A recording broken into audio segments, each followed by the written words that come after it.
Breaking developments unraveling at Cincinnati City Hall. Happening right now. You're looking live at a special meeting because of the death of 16-year-old Kyle Plush.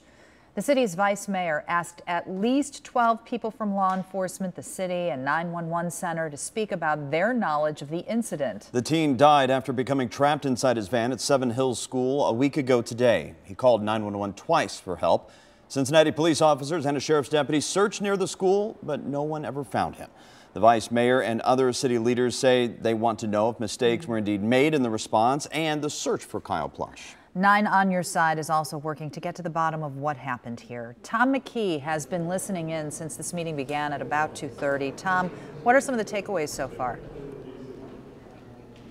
Well, this session began at 2:30 this afternoon, and by the time it's over, as you said, 12 people are going to be testifying what happened 1 week ago today when Kyle Plush died.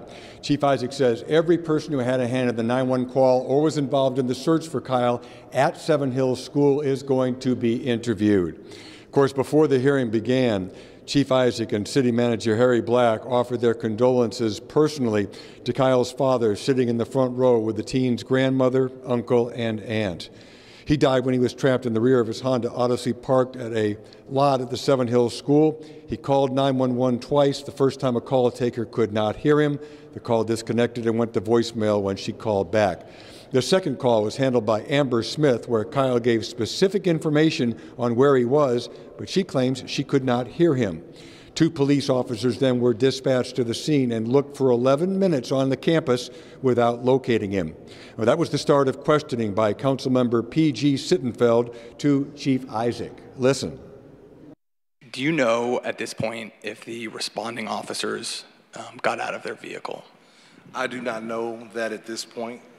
That will be something that is asked as a part of the investigation. And Chief, do you know if any of the emergency responders contacted the school as part of their response? Again, I do not know that at this point. That will be asked as a part of the investigation. And I know you, obviously,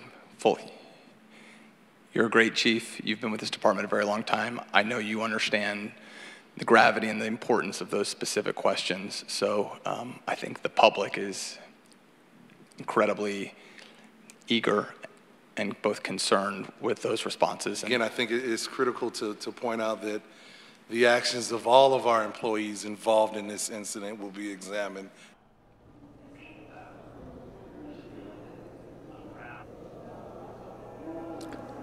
Once the internal review is done, the city will hire an outside firm called Sentinel Event Review to examine the report. The goal, of course, to prevent another tragedy like Kyle's death. Now, Amber Smith was put on administrative leave last week, but she's going to be back at work tomorrow, not handling 911 calls or any calls from the public, but basically taking care of administrative duties. That's because she's a member of civil service and a member of one of the city unions, and by contract, those are the rights that she has. Tom McKee, 9 on Your Side, live at Cincinnati City Hall.